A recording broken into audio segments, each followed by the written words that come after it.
Bienvenue en ce mercredi 27 mai 2020 et nous en sommes aujourd'hui arrivés au psaume des temps modernes de notre ami pasteur Jean-François Denis. Eh bien, nous en sommes aujourd'hui arrivés à la méditation numéro 68, psaume numéro 68, et ensemble nous allons voir comment il s'intitule.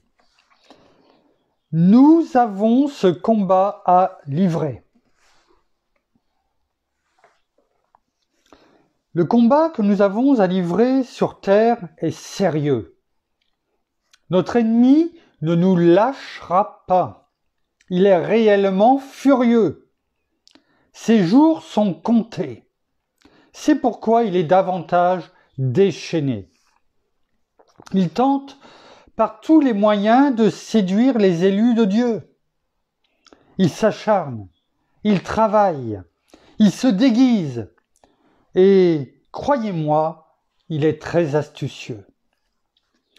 J'ai mal à vous dire que beaucoup à ce jour ont été séduits. C'est pourquoi prions davantage et tenons-nous à la brèche pour lui jour et nuit, afin d'éviter nous aussi d'être de sa main ravis. À travers l'histoire de l'Église, vous pourrez certainement remarquer que ce qui l'a le plus freiné dans toute sa poussée, c'est ce ralentissement causé par tous ces maux provenant de l'intérieur. Plutôt que de travailler, à bâtir, gagner et même regagner tous ceux encore perdus vivant à l'extérieur. Jusqu'à quand combattrons-nous encore contre nous? Jusqu'à quand, entre nous, manquerons-nous ce rendez-vous? Je ne sais pas pour vous, mais moi, j'ai soif de voir son armée se lever et être mobilisée dans cette unité, au-delà de tout ce qui, pendant trop d'années, nous a divisés. J'ai ce rêve que je porte dans mon cœur, celui de voir travailler ensemble tous ces ambassadeurs, s'unissant sur la personne de Jésus, son message, son sacrifice à la croix et sa prochaine venue, plutôt que d'offrir en spectacle nos frères dans la loi, dans la foi, les mettant devant tous à nu. Changeons de discours. Partageons notre cours. Assez d'utiliser et d'exposer les gens et leur passé au nom de l'amour. Travaillons plutôt ensemble dans cet abandon à conquérir et reconquérir le cœur de tous ces délaissés et de tous ces blessés afin de voir leurs blessures guérir et retrouver entre nos quatre murs cet amour et cette sécurité qui sauront les ramener. Mon cœur saigne et ma voix s'élève par cette prière prononcée non sur le bout de mes lèvres, mais du plus profond de mes entrailles. Pour qu'en son nom, nous nous mobilisions pour tous ceux ayant quitté sa maison, afin de les voir à nouveau l'exalter et chanter ses louanges à la gloire de son nom. Je nous en prie, cessons ces divisions et bâtissons ensemble, en collaboration, sa maison. Merci Père, merci Seigneur, merci bien-aimé Saint-Esprit encore pour ce psaume, ce poème des temps modernes, dont a été oint pasteur Jean-François, afin qu'aujourd'hui, ta parole nous enseigne, nous soit révélée, et que nous puissions la mettre en pratique pour la gloire de ton nom, Père, dans le nom de Jésus. Amen. Pasteur Jean-François nous laisse une référence, bien sûr que vous pourriez peut-être même vous douter, qui est l'ensemble du psaume, de l'ensemble de la lettre à Éphèse, donc dans Éphésiens chapitre 6, et bien entendu par rapport à ce passage, à ce psaume des temps modernes, eh bien, nous pouvons réduire ce psaume, cette référence à Éphésiens 6, versets 10 à 18, voire même jusqu'à 19, voire même le verset 20, pour englober, je dirais, tout ce passage. Nous allons le prendre, le lire, même si beaucoup le connaissent même par cœur. En tout ce qui nous concerne, nous, 2 fois par jour, le matin et le soir, nous nous recouvrons des armes de Dieu. Parce que, comme le dit pasteur Jean-François, eh bien, nous avons un combat à livrer. Et il ne faut pas oublier, le but n'est pas de nous rappeler et de combattre l'ennemi, je dirais, du matin au soir.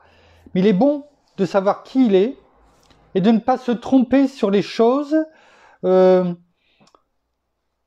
lesquelles nous pouvons chuter, ou nous pourrions chuter, parce qu'il est rusé. Il est rusé. Il est malin. Notre Seigneur nous l'a dit, il est malin. Et il emploie toujours ces mêmes méthodes depuis la nuit des temps. Donc il est bon de le rappeler de temps en temps, comment il essaye de nous faire trébucher, de nous faire changer le chemin, afin de nous rappeler de temps en temps qui il est et comment il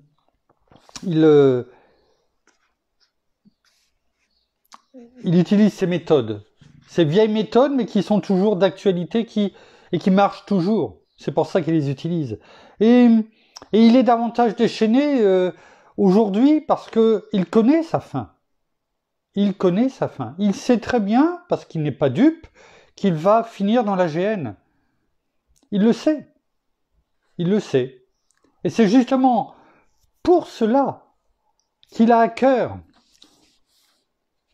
de faire tomber les enfants de Dieu. Encore plus. Les personnes qui ne sont pas enfants de Dieu sont déjà sous sa coupe.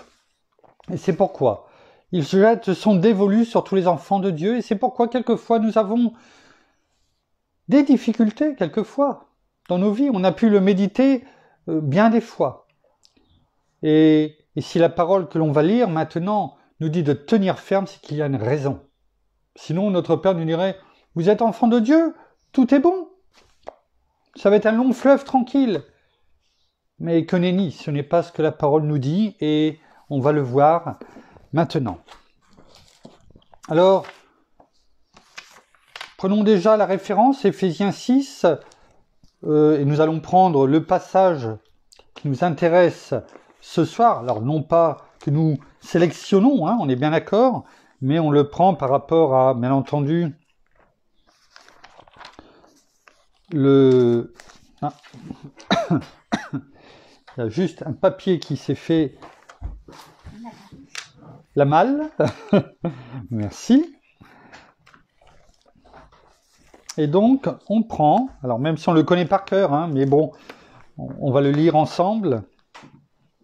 Éphésiens 6, versets 10 à 18, et on va même aller jusqu'à englober 10 à 20. Les armes du chrétien, les armes que Dieu, notre Père, nous demande, nous ordonne, parce que tout est écrit à l'impératif de nous revêtir. Il est écrit, au reste, fortifiez-vous dans le Seigneur et par sa force souveraine, revêtez-vous de toutes les armes de Dieu,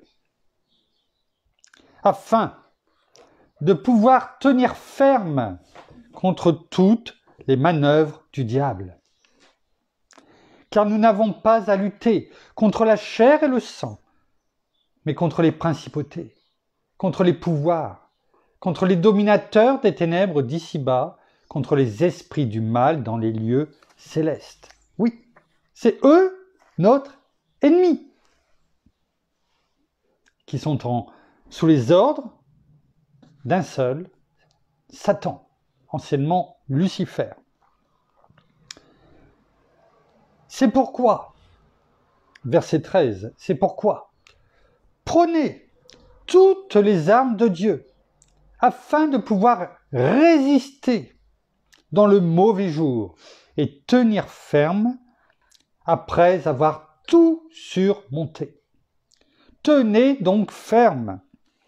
Ayez à vos reins la vérité pour ceinture. Revêtez la cuirasse de la justice. Mettez pour chaussures à vos pieds les bonnes dispositions que donne l'évangile de paix. Prenez, en toutes circonstances, le bouclier de la foi, avec lequel vous pourrez éteindre tous les traits enflammés du malin. Prenez aussi le casque du salut et l'épée de l'esprit qui est la parole de Dieu. Priez en tout temps, par l'esprit, avec toutes sortes de prières et de supplications. Veillez-y avec une entière persévérance et priez pour tous les saints. Et aussi, pour moi, que la parole, quand j'ouvre la bouche, me soit donnée pour faire connaître avec hardiesse le mystère de l'Évangile, par lequel, pour lequel, je suis ambassadeur dans les chaînes. L'apôtre Paul, à ce moment-là, était en prison, et que j'en parle hardiment comme je dois en parler. Alors, nous ne sommes pas comme l'apôtre Paul, nous ne sommes pas dans les chaînes, en prison, nous ne sommes même plus sous les chaînes de l'ennemi, parce que le sang de Jésus nous a libérés, nous a fait passer des ténèbres à la lumière. Et cependant, ces paroles prononcées par l'apôtre Paul, ou par notre bien-aimé Saint-Esprit, sont claires, sont limpides. Notre ennemi, ce n'est pas la chair et le sang, c'est celui qui est et qui saisit les gens du dehors, les gens du monde, et qui est là à essayer de nous attaquer. Mais il est dit que, ne serait-ce que par « prenez en tout temps », verset 16, « prenez en toutes circonstances le bouclier de la foi avec lequel vous pourrez éteindre tous les traits enflammés du malin. » Il est dit que non pas vous allez peut-être, mais que vous allez pouvoir le faire.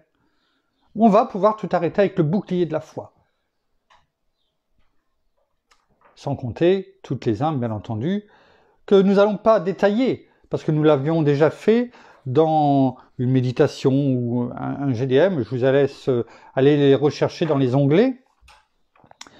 Mais il est bon de nous rappeler contre qui nous combattons, parce que quelquefois nous pourrions l'oublier.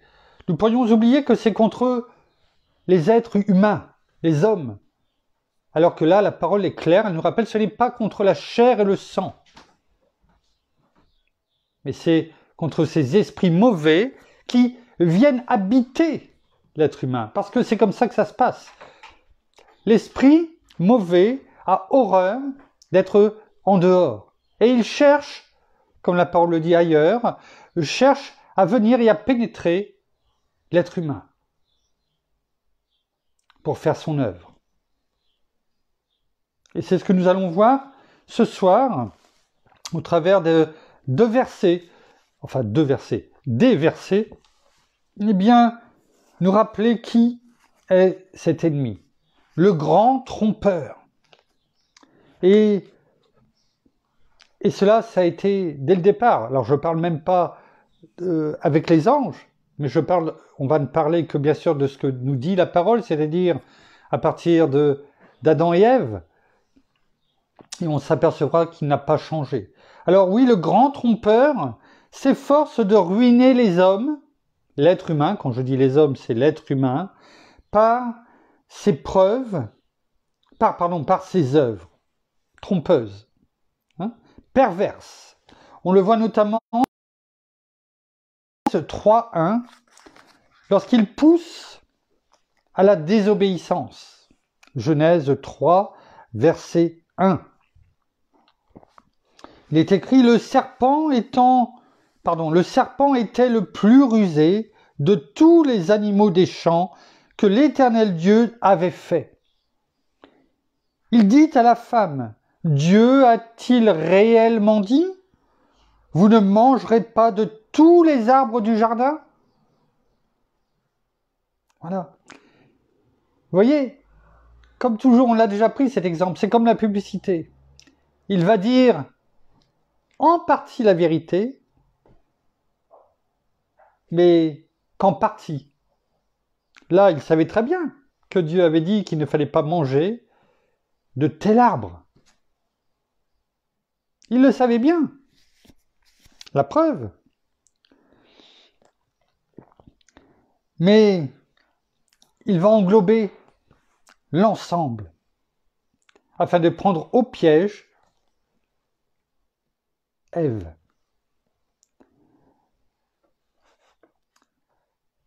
Il leur fait, c'est le but, il fait des fausses promesses à l'homme. Des fausses promesses. On le voit dans Genèse 3, toujours, versets 4 à 5. Regardez ce qui est écrit. Alors le serpent dit à la femme, à Ève, vous ne mourrez pas du tout. Sachant qu'à ce moment-là, Adam et Ève n'étaient pas voués à la mort physique. Ils étaient éternels. Mais il voulait les tromper, afin qu'ils, en leur faisant là, on va le voir, des fausses promesses, parce qu'ils savaient très bien que lorsqu'ils auront péché, eh bien, ça ne sera plus la même histoire. Alors,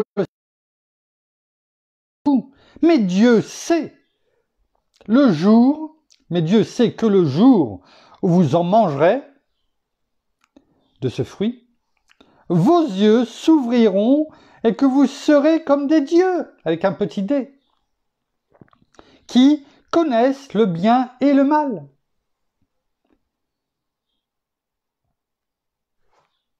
Il transforme la vérité. Il y a une part de vérité.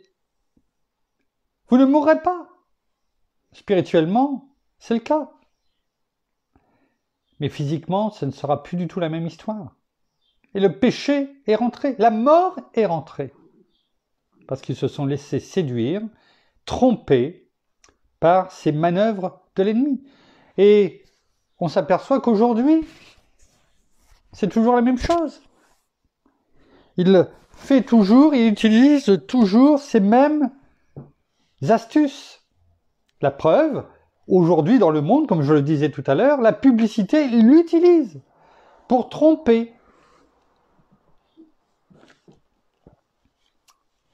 En déguisant la vérité. En enrombant. Oui. C'est toujours le cas aujourd'hui.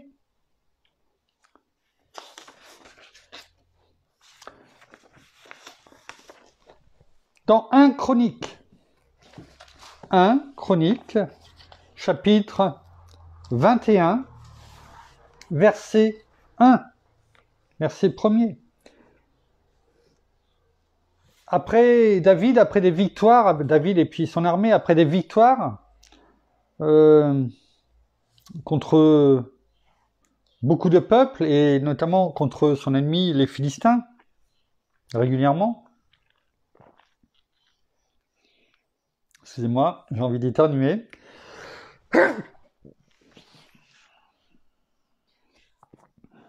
Et donc, après toutes ces victoires, eh bien, l'ennemi, Satan, il dit, se dressa, est venu se mettre devant lui, se dressa contre lui et contre Israël. Et il est dit dans la parole, au verset 1er du chapitre 21, Satan se dressa contre Israël et il excita David à faire quoi? Le recensement d'Israël. Dieu a demandé à un moment donné de recenser tout le peuple, tribu par tribu. Mais là, il n'avait pas demandé à David de le faire. Et cela a déplu.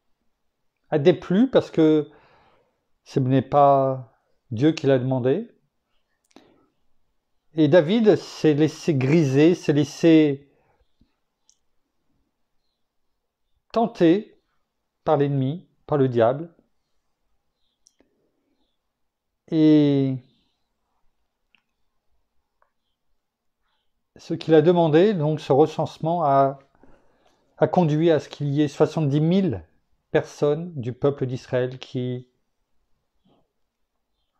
soient mortes, soient touchées par la peste. Parce que Dieu lui a laissé, au travers, comment dirais-je, je cherche le nom de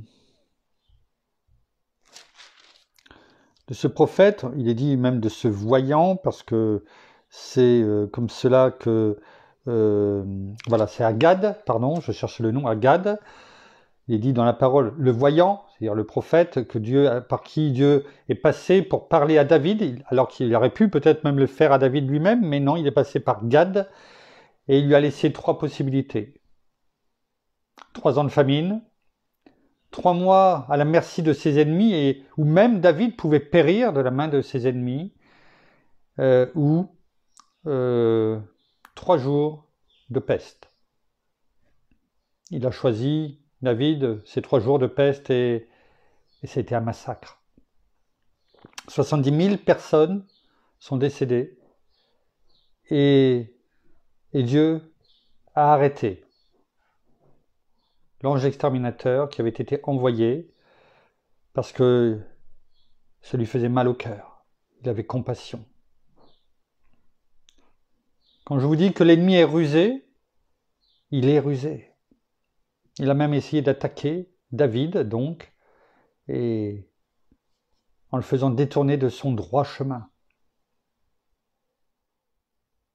Attention. Oui, nous sommes dans la Nouvelle Alliance, mais Éphésiens n'est pas de l'Ancien Testament, il est du Nouveau Testament.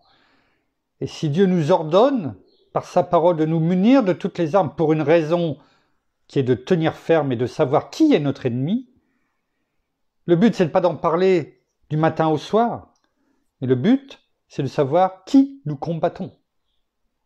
Il ne faut jamais le perdre de vue. Il faut toujours l'avoir dans un coin de notre tête. Non pas pour en parler à tout à chacun, mais pour savoir que lorsqu'il essaie de nous attaquer comme il l'a fait avec David, eh bien d'avoir ce discernement nécessaire qui nous est donné afin de ne pas tomber sous les coups de boutoir de notre ennemi que nous avions oubliés. Attention, il inflige les maladies, on le voit dans Job. Job 2, verset 7. Il est écrit « Alors Satan se retira de la présence de l'Éternel, puis il frappa Job d'un ulcère malin depuis la plante du pied jusqu'au sommet de la tête. » Ne soyons pas confus et ne confondons pas la maladie, parce que le monde, c'est comme ça qu'il le voit, et il suffit d'écouter, y compris même chez des chrétiens. Il dit mais pourquoi Dieu m'a permis cela? Pourquoi Dieu m'a envoyé telle ou telle maladie, etc. Ce n'est pas lui, ce n'est pas Dieu qui donne la maladie. C'est Satan qui vient toucher les personnes. Sachons simplement lui répondre de la bonne façon avec les promesses de Dieu. Ce n'est pas l'objet d'aujourd'hui, l'objet c'est de nous rappeler qui il est et ce qu'il fait, et de le contrecarrer avec les promesses qui sont dans la parole, en fonction de ce qu'il essaie de nous attaquer. Il a tenté Christ. On le voit dans Matthieu. Matthieu, chapitre 4, au verset 1. Il est écrit « Alors Jésus fut emmené par l'Esprit dans le désert. » Le Saint-Esprit a emmené Jésus-Christ dans le désert. Pour une raison. Une raison parce qu'il devait être tenté pour savoir pendant 40 jours ce qu'étaient toutes les tentations. Il les a toutes eues. Afin que nous puissions, par lui, savoir que nous avons la victoire sur la tentation. C'est ça le but. Ce n'était pas pour qu'il soit 40 jours dans le désert. Il est dit, donc, fut emmené par l'Esprit dans le désert pour être tenté par le diable. Oui.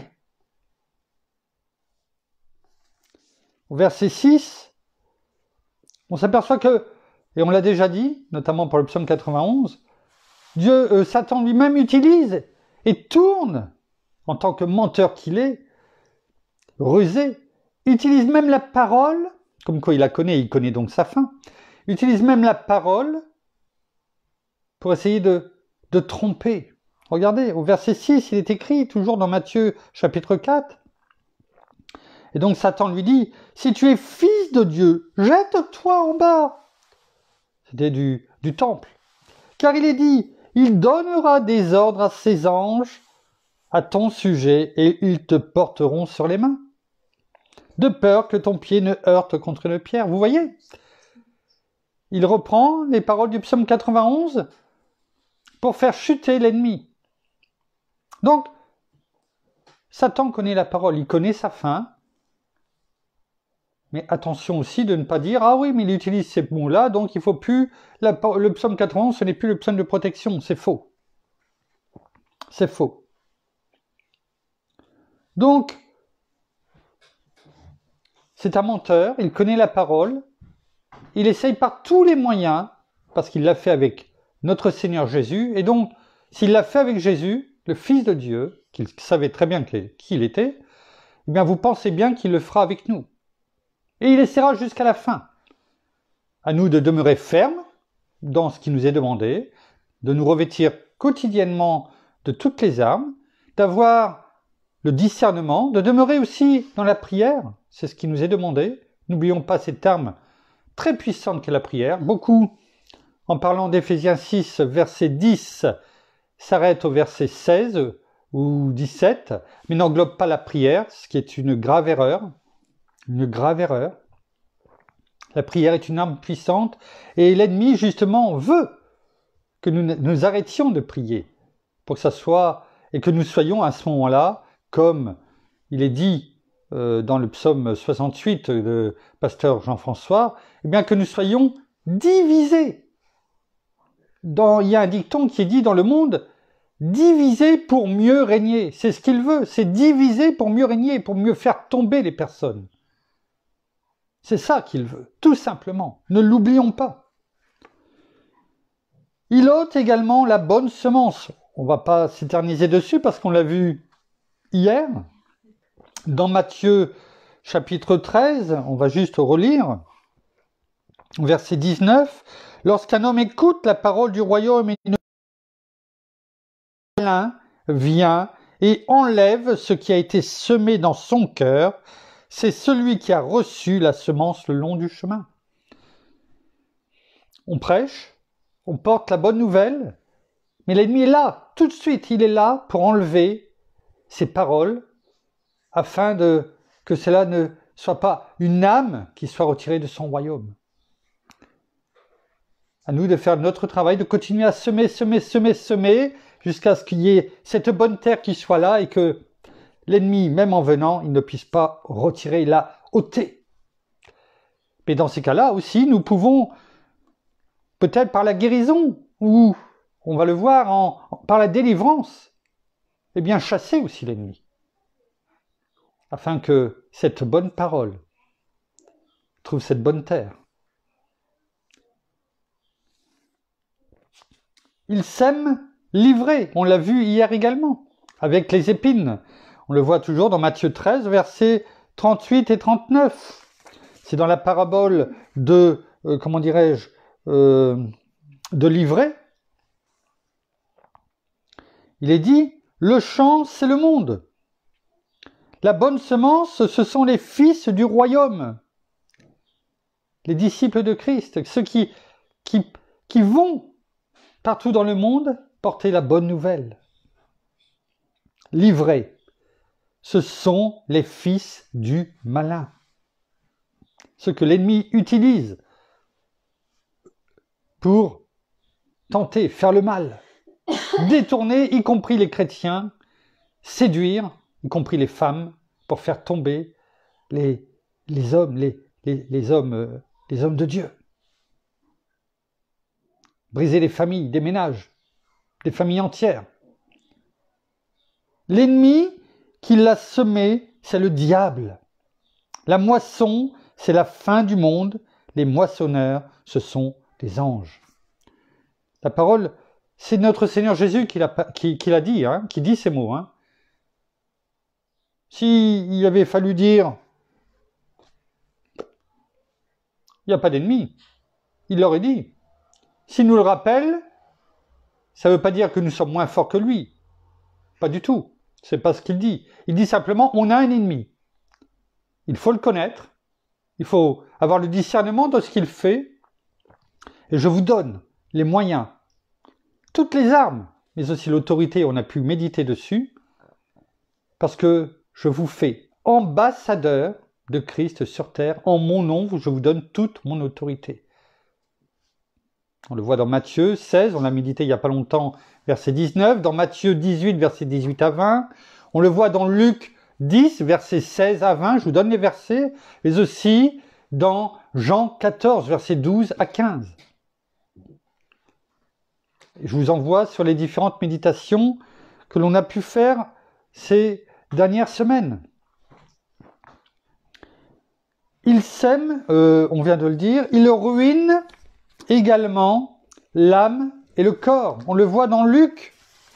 Luc, chapitre 9, verset 42. Comme il approchait, là c'est le Père qui... Notre Seigneur venait de descendre de la montagne de la Transfiguration avec Pierre, avec Matthieu, avec Pierre, Jacques et Jean. Pierre, Jacques et Jean, je cherchais, excusez-moi. Ils venaient de descendre de la montagne de la Transfiguration et ils rejoignaient donc les 9 autres apôtres. Et là, il y avait un père qui est venu vers notre Seigneur en lui disant « Mais j'ai été voir pour mon fils qui souffre depuis longtemps, et ça devait être d'épilepsie, et tes disciples n'ont rien pu faire. » Hein? Et notre Seigneur a eu cette réponse, jusqu'à quand? Jusqu'à quand devrais-je vous supporter, aux autres disciples? Et il dit au verset 42, donc il vient, et il est dit dans la parole, comme il approchait, donc parce que le Seigneur Jésus dit au Père d'aller chercher le Fils, et donc son Fils, et donc comme il approchait, le démon le jeta par terre, donc jeta par terre le Fils, et le fit entrer en convulsion. Mais Jésus menaça l'esprit impur, guérit l'enfant et le rendit à son père. Ça a été vite. Mais cependant, quand le père venait chercher le fils pour l'amener à Jésus, eh bien, le démon, l'esprit démoniaque avait entendu et s'est tout de suite saisi de l'enfant pour semer le trouble, pour peut-être montrer que ses forces. Mais Jésus, il est dit, il est arrivé. Il a menacé l'esprit impur, il a guéri l'enfant, et il le rendit à son fils. À son père. Non pas en 2 coups de cuillère à peau, mais en 3 coups de cuillère à peau. En 1, 2, 3, c'était fait. On n'en parle plus. Comme quoi, nous sommes appelés à faire même de plus grandes choses que notre Seigneur Jésus. C'est lui-même qui le dit dans Jean 14, versets 12 à 15. Donc, ce qu'il fait, il nous a donné l'autorité en son nom pour le faire. Donc, nous devons connaître notre ennemi, mais nous ne devons pas en avoir peur. Vous comprenez la nuance? Il ment. On le voit dans Jean 8, Jean chapitre 8, verset 44. On va dépasser un petit peu par rapport à d'habitude, mais c'était quand même important de faire tous ces rappels. Parce que l'ennemi, comme il est dit dans le psaume 68, eh bien, est en colère. Est en colère. Parce que de plus en plus d'enfants de Dieu comprennent qui il est et ce qu'il fait. Et comment on doit le vaincre. Lui qui a déjà été vaincu, le rappelons-nous, à la croix. Hein? Mais il veut faire croire que ce n'est pas vrai et qu'il est toujours aussi puissant. Hein? Que nous n'avons aucun pouvoir sur lui. C'est faux. C'est faux. Donc il ment. Jean 8, chapitre 8,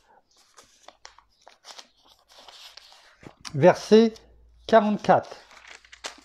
Chapitre 8, verset 44, il est écrit, c'est notre Seigneur Jésus lui-même qui parle, il dit aux pharisiens, vous avez pour père le diable. Hein, notre Seigneur qui est amour. Il le dit, vous avez pour père le diable, et vous voulez accomplir les désirs de votre père. En fait, vous voulez tout ce qui se passe dans le monde, faire selon votre volonté, et non pas la volonté de Dieu. Il a été meurtrier dès le commencement, hein, avec Caïn. Et il ne s'est pas tenu dans la vérité, parce que la vérité n'est pas en lui. Lorsqu'il profère le mensonge, ses paroles viennent de lui-même, car il est menteur et le père du mensonge. C'est le père du mensonge. De sa bouche, il ne sort que du mensonge. À partir du moment déjà où on a compris que tout ce qui sort de sa bouche et qui essaie de nous toucher, ce n'est que mensonge. Il n'y a rien de vérité. Rien. Lorsque déjà c'est quelque chose que vous savez qui ne peut pas venir de Dieu, c'est mensonge. C'est mensonge. Ne cherchons même pas et ne cherchez même pas à savoir s'il peut y avoir quelque chose de vérité dedans. Non. C'est là où il va vous avoir, comme il a eu Ève et tant de personnes. Tant d'enfants de Dieu. À partir du moment où vous n'avez pas la conviction que c'est de notre Seigneur, de notre Père, de notre bien-aimé Saint-Esprit, c'est mensonge. Mensonge. Car c'est le père du mensonge et de sa bouche, il ne sait faire que ça, proférer le mensonge. Il incite les hommes à pécher. On le voit dans Jean, chapitre 13, verset 2. Pendant le repas, le dernier repas, alors que le diable avait déjà mis au cœur de Judas, fils de Simon, de le livrer. Il dit dans d'autres que Satan est rentré en Judas pour trahir notre Seigneur Jésus. Il pousse donc à pécher. Il incite les hommes à pécher. Alors oui, certes, Judas n'avait pas forcément un cœur pur, et c'est pourquoi il est entré aussi facilement dans Judas. C'est cela aussi qui nous est montré. Si on ouvre les portes, l'ennemi entre. On a un chat, un petit qui n'arrête pas, du voisin, qui n'arrête pas de venir essayer, comment dirais-je, de rentrer dans la maison. Je peux vous garantir que si on laisse la porte, c'est déjà arrivé 2 fois, en faisant attention, et il est rentré. Si vous laissez une porte ouverte 24 heures sur 24, je peux vous garantir que c'est pas un chat qui va rentrer. Sans compter le reste. C'est la même chose avec l'ennemi. Si vous laissez entrouvert la porte, il va entrer. Ce qu'il a fait avec Judas. Et ce qu'il fait avec chacun d'entre nous, si on lui laisse ne serait-ce que l'occasion d'entrer. C'est une évidence. C'est une image, mais c'est la réalité. Et ce qu'il fait spirituel, au niveau du monde spirituel, c'est ce qui va se passer sur la terre, avec tous les maladies et tout le reste. Comprenez? C'est comme ça que ça fonctionne. Il n'y en a pas d'autre. Et si vous ouvrez la porte, il va vous tenter par différentes personnes par différents médias, etc., etc. Donc laissons-nous conduire avec cette intime conviction que notre Père nous aime et que si on cherche d'abord la priorité du royaume et la justice de Dieu, notre Père va s'occuper de tout le reste. Mais pour cela, je vous renvoie à la méditation, il faut s'abandonner totalement à lui, à 100%, à 200%. Pas à 99,99%, parce que le 0,01 est suffisant pour qu'il entre. La parole, rien que la parole, et si on n'a pas une intime conviction de cela ne vient pas de Dieu, fermons cette porte. Chassons-le, parce que c'est un menteur. Il cherche à faire des hommes sa proie. On le voit notamment dans 1 Pierre. Dans 1 Pierre, chapitre 5, verset 8.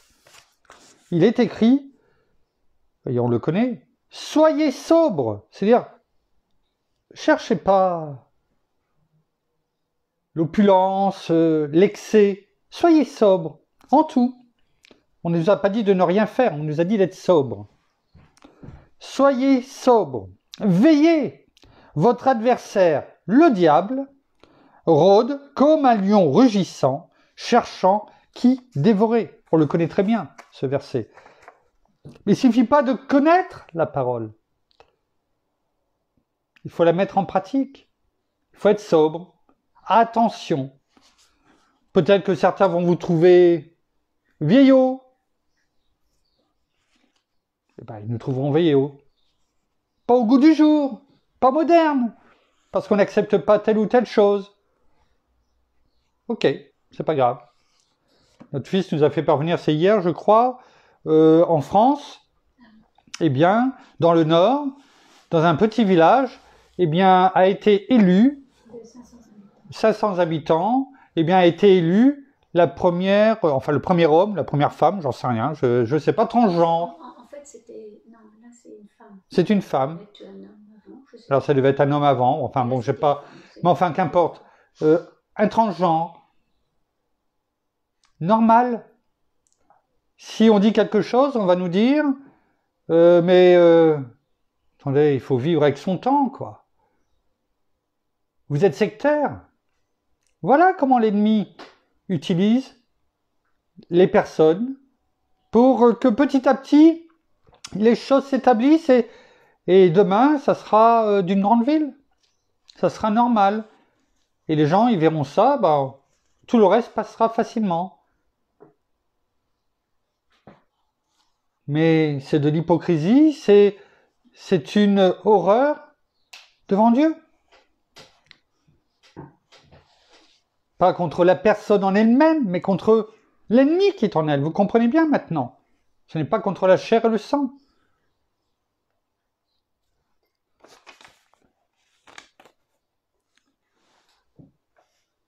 Il fait tout ceci en élaborant des plans rusés. Et on le voit, ces deux dernières choses, ces deux dernières versions, nous allons les voir dans la deuxième épître aux Corinthiens, notamment la première au chapitre 2, verset 11. Il est écrit « Afin de ne pas laisser à Satan l'avantage sur nous, car nous n'ignorons pas ses desseins. » Et là, ça parle exclusivement du pardon. On a pu voir dans la parole, dans la prière du Notre Père, qu'il est dit juste après le Notre Père que si nous ne pardonnons pas, Dieu ne nous pardonnera pas. Allez voir. Mais souvent, on s'arrête, parce que le verset qui vient après, ça nous plaît moins. Mais regardez. Et là, on parle du pardon. Et ça veut dire quoi? Ça veut dire que si on ne pardonne pas, et si la parole nous dit qu'il ne faut pas même partir, se coucher, sur la colère, sur le non-pardon, etc., parce que on risque de laisser les portes ouvertes. Voilà, la parole le dit. De ne pas laisser à Satan l'avantage sur nous. Ça veut dire quoi? Ça veut dire que si tu ne pardonnes pas, à celui qui t'a fait quelque chose, si tu lui pardonnes pas, tu laisses l'avantage à Satan sur toi. Parce que ça va provoquer l'amertume, tu vas être en colère, etc., etc. Et tu laisses, la parole est claire, hein, tu laisses l'avantage de Satan sur toi.